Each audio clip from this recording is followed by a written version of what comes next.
시청자 여러분 안녕하십니까? 설 특집 헬로티비 뉴스입니다. 가족들과 함께 편안한 설 연휴 보내고 계십니까? 이런 명절이 되면 고향 생각하는 분들 많은데요. 오늘 저희 헬로티비 뉴스는 고향 사랑을 실천할 수 있는 고향 사랑 기부제에 대한 내용으로 준비했습니다. 네, 고향 사랑 기부제, 어떤 효과를 기대할 수 있는지 또 무엇을 개선해야 할지 등을 차례로 짚어보도록 하겠습니다. 먼저 첫 소식입니다. 고향 사랑 기부제가 올해 1일부터 시행되고 있습니다. 각 자치단체별로 고향 사랑 홍보 정책을 마련해 기부를 유도하고 있는데요. 세액공제와 답례품 혜택을 받을 수 있는 데다 지역의 관련 산업 동반 성장도 기대되고 있습니다. 김남우 기자입니다. 지역별 대표 특산품들이 한자리에 전시됐습니다. 고향사랑 기부자들에게 전달되는 답례품으로 선정된 지역별 농축수산물입니다. 고향사랑 기부제가 지난 1일부터 시작되면서 전국 자치단체들은 전담팀을 꾸리고 홍보전에 나서고 있습니다. 지역 특산물을 생산하는 농민이나 어민들에게 도움을 줄 수 있다는 점을 부각시켜 기부를 유도하고 있습니다. 고향사랑 기부제는 금년부터 시작되면서 저희 군에서 생산하고 있는 농축수산물을 총망라해서 가장 고품질의 상품화를 해서 추진을 하고 있습니다. 농축수산물을 생산하는 농민이나 어민들한테는 먼저 제 가격에 잘 팔릴 수 있고 또 안정적으로 생산할 수 있고 또 아울러서 소득이 올라가는 계기가 될 것으로 보입니다. 현재 주소지를 제외한 지방자치단체에 개인이 기부할 수 있는 기부액은 연간 500만 원, 10만 원까지는 전액 세액이 공제되고 10만 원이 초과되면 16.5%가 공제되며 답례품도 받을 수 있습니다. 자치단체들은 고향사랑 기부금 전액을 지역복지사업 비용으로 사용할 계획입니다. 10만 원 하실 경우 10만 원 전액 세액공제가 되고 10만 원 이상 할 경우에는 16.5%가 가산됩니다. 답례품으로 선정된 농가에서 우선 이 소득이 창출될 것이고 복지 사업을 적극 발굴해서 전액 그 복지 사업에 투자할 계획입니다. 세액공제 혜택과 함께 지방 재정을 늘려나갈 수 있는 효과가 기대되고 있는 고향사랑 기부제. 지역 특산품 생산자들의 소득을 높이고 지역 경제 활성화에 마중물 역할을 할 수 있을지 관심이 모아지고 있습니다. 헬로티비 뉴스 김나우입니다. 기부를 하면 받을 수 있는 답례품에도 관심 많으실 텐데요. 답례품은 각 지역의 특산품부터 관광지 입장권까지 다양하게 마련되어 있습니다. 지자체들은 답례품을 받은 기부자들이 지역에 방문까지 할 수 있도록 만드는 전략 마련에 고심하고 있습니다. 보도에 전소연 기자입니다. 꽁꽁 얼음판 위에서 짜릿한 손맛을 즐길 수 있는 화천 산천어 축제. 아름다운 자연을 자랑하는 춘천의 대표 관광지 남이섬. 강원 지역에 기부하면 강원 대표 관광지를 무료로 즐길 수 있습니다. 강원 지역 지자체들은 유명 관광지와 축제 입장권을 고향사랑 기부제 답례품으로 준비했습니다. 기부자의 강원 방문을 유도해 생산 유발 효과까지 얻겠다는 전략입니다. 지역 상품권을 들여서 그 지역에 와서 그걸 쓰시도록 유도하는 그런 방법도 활용하는 자치단체가 있습니다. 강원 상품권 지금 답례품에 들어가 있고요. 또 내년에 9월, 10월에 저희가 개최하는 우리 산림 엑스포 입장권을 저희가 제공을 하고 있습니다. 천안쌀과 횡성한우, 그리고 안동사과까지 전국 각 지자체는 각 지역 특산품으로 기부를 유도하고 있습니다. 기부자는 거주지 외 다른 지역에 기부하면 기부금의 30% 이내 금액의 답례품을 받을 수 있습니다. 답례품 목록은 고향사랑 이음 홈페이지에서 확인할 수 있습니다. 고향사랑 기부제를 활성화하려면 답례품의 질을 높이는 게 필수. 특색 없는 답례품으로는 기부를 이끌어내기 쉽지 않다는 분석입니다. 어떤 품목들은 지역 특성에 맞지 않는, 그리고 외지에서 원재료가 다 들어와서 거기에서 그 재료를 가지고 제조했다든지 아니면 제조가 다른 지역에서 이루어진 물품들을 지역 특산물로 선정한 그런 답례품들도 눈에 띄더라고요.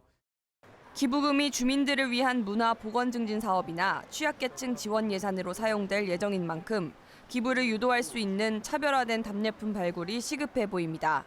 헬로티비 뉴스 전소연입니다. 기부자는 세액공제와 답례품을 얻을 수 있고 지자체는 지역 발전의 기회를 마련할 수 있어서 일석이조, 일석삼조라고 알려진 고향사랑 기부제인데요. 네, 어떤 방식으로 기부할 수 있는지 알려드리기 위해서 홍하영 기자가 직접 기부를 해봤습니다. 고향사랑 기부제에 참여하는 방법은 두 가지입니다. 첫째, 고향사랑 이음 홈페이지를 통한 온라인 기부. 둘째, 지역 농협 방문을 통한 현금 기부입니다. 기자가 직접 고향사랑 이음을 통해 지역에 기부해 보겠습니다. 먼저 회원 가입을 하고 주소지를 조회합니다. 자신이 살고 있는 주소지를 제외한 다른 지역에 기부할 수 있습니다. 기부 금액을 입력한 후 신용카드, 무통장 입금 등 기부 방식을 고르고 결제하는데 공인인증서나 공동인증서를 통한 본인 인증이 필요합니다. 3만 원을 기부하니 기부 금액의 30%인 9,000포인트가 들어왔습니다. 포인트에 해당하는 답례품을 고르면 됩니다. 답례품을 받기 위해 기부하는 건 아니지만 포인트가 모자란다면 100원 단위로 기부해 부족한 포인트를 채울 수 있다는 점도 참고할 만합니다. 지역 농협을 이용하는 경우 창구에서 현금으로만 기부 가능합니다. 답례품은 농협에서 부여한 아이디를 이용해 고향사랑 이음에 접속하면 포인트만큼 선택할 수 있습니다. 의성구는 160여 명 4,900여만 원 정도 고향사랑 기부금이 기부되었고요. 이 고향사랑 기부금은 자치단체 홍보 또 답례품 개발 노력 등으로 기부금이 늘어날 수 있어서 소중한 재원이 될 것 같고. 주의할 점도 있습니다. 기부금은 원칙적으로 반환이 되지 않습니다. 다만 숫자를 잘못 입력하거나 지역을 잘못 선택하는 등 부득이한 사정이 있는 경우 해당 지자체에 연락해 지방세 과오납부 환급을 거쳐 바로잡을 수 있습니다. 포인트는 발급일로부터 5년 안에 써야 하고 기한이 지나면 소멸합니다. 헬로티비 뉴스 홍하영입니다. 고향사랑 기부제는 시민이 기부의 주체인 만큼 시민들이 이 제도를 얼마나 알고 있느냐가 중요한데요. 네, 시민들은 실제로 이 제도에 대해 얼마나 알고 있을까요? 여론은 지금 김수아 기자입니다. 시행된 지 23일째, 시민들은 고향사랑 기부제에 대해 얼마나 알고 있을까? 직접 물어봤습니다.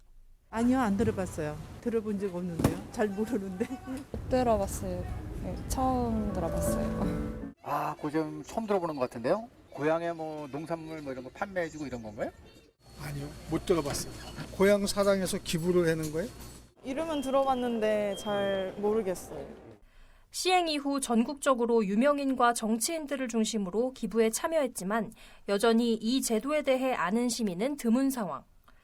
시민들은 제도에 대해서 잘 모른다면서도 필요성에는 공감했습니다. 좋죠.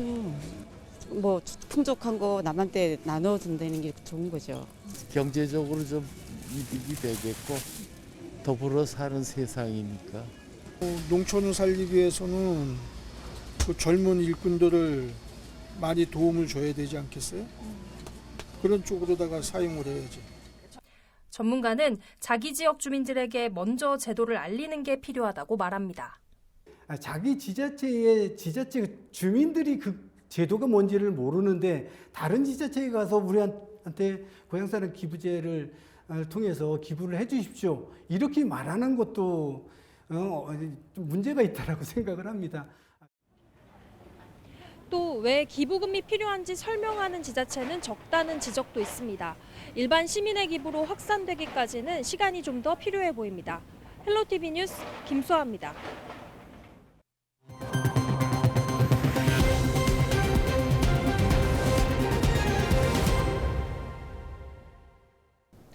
이처럼 고향사랑 기부제가 시행된 지 한 달 가까이 되고 있지만 여전히 제도를 잘 모르는 시민도 많은데요. 제도를 알려야 하는 지자체들은 홍보에 어려움을 호소하고 있습니다. 무엇 때문인지 김신혜 기자가 취재했습니다. 김영록 전남도지사가 고향사랑 기부제로 경북도에 500만 원을 기부했습니다. 같은 날 이철우 경북도지사도 전남도에 고향사랑 기부금 500만 원을 쾌척했습니다.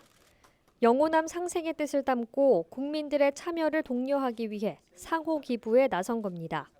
고향사랑 기부제가 결국은 우리 국민들의 고향과 지방을 살리기 위한 좋은 취지로 시행되는 정책이기 때문에 많은 국민들이 참여를 바라는 뜻에서 영원한 화합도 만드는 동시에 서로 부자도 되는, 그리고 특산물도 팔아주는 일석삼조의 효과가 있습니다. 특히 수도권에 계시는 분들은 우리 영원함 지역이 어렵기 때문에 지자체에서도 자체 브랜드 이미지를 개발하는 등 다양한 방법으로 홍보에 나서고 있습니다. 하지만 시행 초기다 보니 인지도가 낮은 데다 홍보 수단이 법에 제한돼 있어 어려움이 많습니다. 고향사랑 기부금법에서는 신문과 방송 등의 정해진 광고 매체를 제외한 개별 전화나 문자, 향후의 참석을 통한 권유, 그리고 지자체가 여는 행사에서의 독려 등을 모두 제한하고 있습니다. 향후에서도 우리한테 연락한 거 무슨 하라는 얘기인가? 광역 기부인 나면 안 되니까 그런 부분 좀 조절을 해야 돼서 아직은 이제 어떤 방안을 할지 해서 좀 고심하고 있어요. 전문가들은 홍보 제한이 지나치다고 말합니다. 법에 따라 내년부터는 홍보에 쓸 수 있는 비용이 한정되기 때문에 굳이 제한을 둘 필요가 없다는 겁니다. 현행법상으로도 운영 비용이 15%로 제한되어 있기 때문에 모든 홍보 수단을 제한할 필요가 없고요. 활발하게 할 수 있도록 제한을 풀어도 비용 제한 때문에 많은 자치단체들이 어차피 한계를 갖고 있으니까요. 전문가들은 또 연간 500만 원까지 개인만 기부할 수 있고 100% 세액공제가 되는 금액이 10만 원인 점 등도 활발한 기부 문화 형성을 막을 수 있다고 꼬집었습니다. 헬로티비 뉴스 김신혜입니다. 이 고향사랑 기부제 시행 초기인 만큼 제도 홍보가 최우선 과제인데요. 고향사랑 기부제가 성공하기 위해서는 어떤 준비가 필요한지 전문가 연결해 함께 들어보겠습니다. 한국지방행정연구원 신두섭 지방재정경제실장 연결돼 있습니다. 안녕하십니까? 네, 안녕하세요. 네, 반갑습니다. 자, 실장님, 올해부터 이 고향사랑 기부제 시행되고 있는데 먼저 그 배경과 또 과정 궁금합니다. 네, 이 고향사랑 기부 제도가 도입된 배경에는 여러 가지가 있을 것 같은데요. 특히 지역 단위를 보시면 인구 유출이 많고 또 재정 악화가 있어서 이런 악순환들이 계속 지금 반복되고 있습니다. 그래서 지방의 재정적인 어려움이 가중돼서 모금을 통해 새롭게 재원 확보를 할 수 있고요. 또 지역 간의 재정 격차를 좀 완화하고자 도입된 제도입니다. 2020년 처음으로 수도권 인구가 50%를 초과했는데요. 인구 데드크로스, 이게 사망자 수가 출생자 수보다 많은 경우를 이야기하는데 이 인구 데드크로스 현상이 발생하게 됩니다. 그리고 아울러 수도권과 지방 재정의 격차가 심해지는 악순환이 반복되는 그런 부분도 있습니다. 그래서 2017년도에 국정 과제로 채택이 되어서 지금까지 논의가 지속적으로 되어 왔는데 이런 것들이 계기가 돼서 2021년도에 법이 통과됐고 작년 22년도에 1년 동안 준비를 해서 올 2023년 1월부터 도입이 되게 됐습니다. 네, 일부 지역에서는 찬성과 반대 여론이 팽팽히 맞선다고 하는데 어떻습니까? 네, 지자체에서는 이 가뭄의 단비로 생각하는 것도 있습니다만 막상 이 과열 경쟁이 발생을 하면 일부 지역으로 쏠림 현상이 일어날 수도 있겠다. 이로 인해서 지자체 간의 재정 격차가 더 심해지지 않을까 이런 우려하는 경우도 있습니다. 제도명 자체가 고향사랑 기부금이다 보니 초기에는 수도권보다는 비수도권에 기부가 많이 이어질 거라고 생각을 합니다. 당장 광역시보다는 광역도에서 적극적으로 대응을 하고 있기 때문에 기초 단위, 특히 자치구보다는 광역도의 시군 단위에 관심과 대응을 적극적으로 보이고 있는 게 지금 현상입니다. 네, 그럼 앞으로 이 고향사랑 기부제가 더 활성화가 되면 지역사회에는 어떤 효과가 있을 것으로 기대되나요? 네, 크게 세 가지 측면에서 볼 수 있을 것 같은데요. 첫째는 지방재정 확충 부분이라고 생각을 합니다. 기부 활성화를 통해서 재정 확보가 이루어지면 일부 부족한 재원을 기부금으로 충당해서 기부금 기금 사업을 발굴하고 이렇게 되면 아무래도 인구 유출이 좀 적어질 수 있지 않을까 이런 측면에서 생각을 해볼 수 있고요. 두 번째는 답례품을 통한 지역경제 활성화 부분입니다. 답례품은 반드시 해당 지역에서 생산된 생산물로 한정되어 있어서 지역 생산품들의 판로 확보나 홍보, 판매 이런 것들이 결국 지역 민간 부분에 미치는 효과가 클 것이라고 생각합니다. 또 이러한 제도를 통해서 마지막으로 좀 기대해 볼 수 있는 것이 지역 단위의 관계 인구나 생활 인구의 증대 효과라고 볼 수 있는데요. 그런데 향후에 기부 대상지의 지역에 방문형이나 체류형이나 또 숙박을 하게 되고 체험할 수 있는 그런 답례품들을 다양하게 발굴하면 기부자들이 그 지역에 방문해서 2차, 3차 소비도 가능하게 되거든요. 이렇게 되면 지역 경제 활성화뿐만 아니라 지역에 대한 관심도가 높아져서 잠재적인 관계 인구나 생활 인구로 우리가 기대해 볼 수도 있습니다.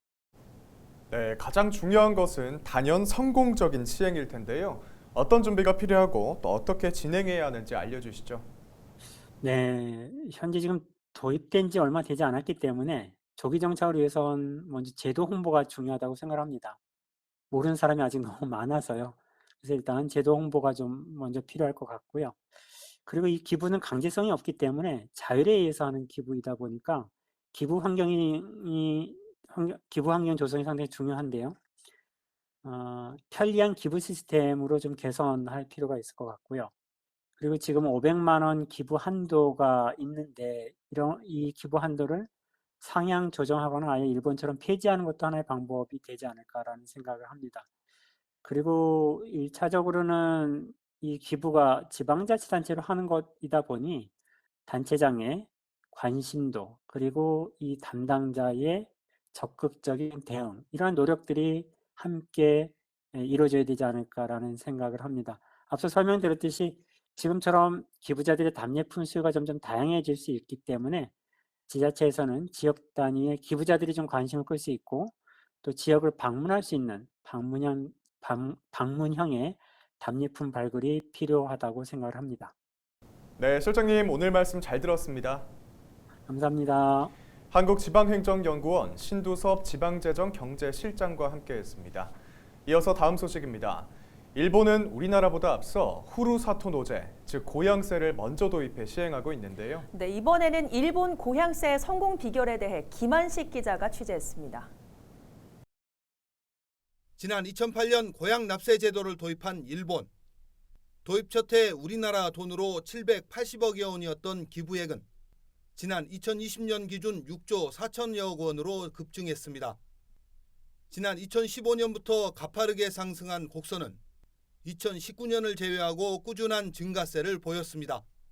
기부 건수 역시 시행 첫 해 5만 4천여 건에서 지난 2020년 기준 3,400여만 건으로 무려 6만 4천여 배 증가했습니다.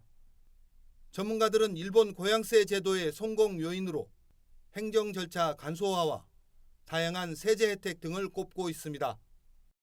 우리를 치면 네이버나 다음이나 구글, 야후 이런 민간 사이트에서 늘 언제나 접속이 가능한 이런 원스톱 특례 제도를 통해서 행정적인 편의성 도모도 성공 요인의 하나로 꼽을 수 있다.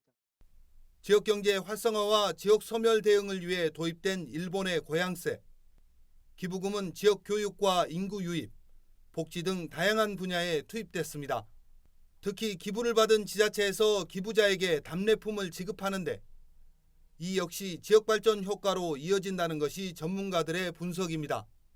일본 같은 경우에는 점점 현장의 방문형, 체류형, 숙박형, 체험형 이런 답례품 발굴을 통해서 지역 경제 활성화에도 큰 효과가 있지 않았나 이런 생각을 하고 있습니다.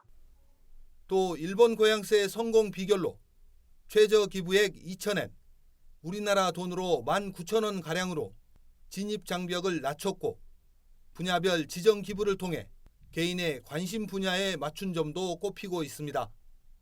헬로티비 뉴스 김한식입니다. 네, 오늘 고향사랑 기부제에 대해서 함께 알아봤는데요. 제도 시행 초기인 만큼 보완해야 할 부분도 적지 않은 것 같습니다. 저희 헬로티비 뉴스는 고향사랑 기부제가 일본의 고향세처럼 잘 정착될 수 있도록 계속적으로 관심 있게 지켜보겠습니다. 오늘 저희가 준비한 소식 여기까지입니다. 함께해 주신 여러분 고맙습니다.